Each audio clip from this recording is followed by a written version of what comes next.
राधे राधे महाराज जी। महाराज जी, क्या वास्तव में कलयुग में मनसा पाप का भोग जीव को नहीं भोगना पड़ेगा? ऐसा कौन कौन से पाप हैं जिनको कोई प्रायश्चित नहीं है? नहीं, मन से जैसे हमने सोचा कोई पाप आचरण,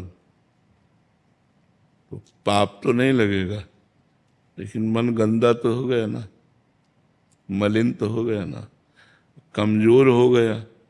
और कमजोर हो गया तो जो सोचेगा वही करवा देगा।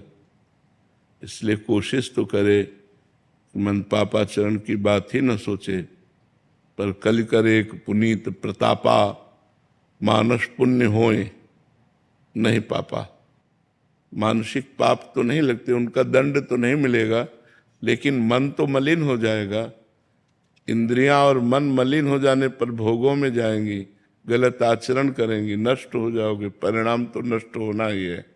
तो उसका पाप का दंड नहीं मिलेगा जो पाप विचार किया, लेकिन वो विचार रोक पाओ तब ना। वो विचार संकल्प बनेगा और संकल्प बन के क्रिया बनेगी, क्रिया बनेगी तो दुर्गति हो जाएगी। इसलिए पापाचरण का चिंतन ही न हो, भगवान का चिंतन हो। इसीलिए राधा राधा रटो, समय मत दो मन को गंदी बात सोचने का, नहीं तो सोच करके ही केवल नहीं रह जाएगा, वो क्रिया में उतार देगा। इतनी सामर्थ्य तुम में नहीं है कि वो सोच ही केवल बनी और नष्ट हो गई, ऐसा नहीं है। भजन करने वालों की सोच बनी और नष्ट हो गई। भजन नहीं है तो सोच बनी, वो आगे चलकर संकल्प बनाएगा, फिर क्रिया होगी, फिर नष्ट हो जाओगे। महाराज जी कह रहे हैं कि कोई कोई ऐसे पाप भी हैं जिनका कोई प्रायश्चित नहीं है। नहीं, क्रिया में तो अगर ऐसे भी किया तो उसका भी हिसाब है। ऐसे क्यों किया?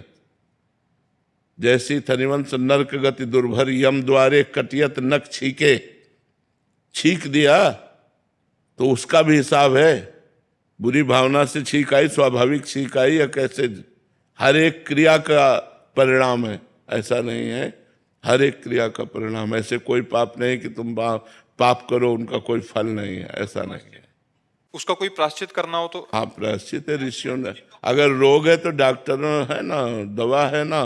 तो ऐसे अगर पाप है तो उसका प्रायश्चित भी है। पर पाप किया और प्रायश्चित कर लिया, और पाप किया फिर प्रायश्चित कर लिया, तो प्रायश्चित फेल हो जाएगा, आपको भोगना पड़ेगा दंड। क्योंकि प्रायश्चित इसके लिए कि आज सत्संग में सुना आपने कि मनुष्य जीवन का परम लाभ भगवान की प्राप्ति है, पाप नहीं करना चाहिए। अब डर लगा, हमसे तो बहुत पाप हो गए, अब क्या करें? तो उसके लिए प्रायश्चित है।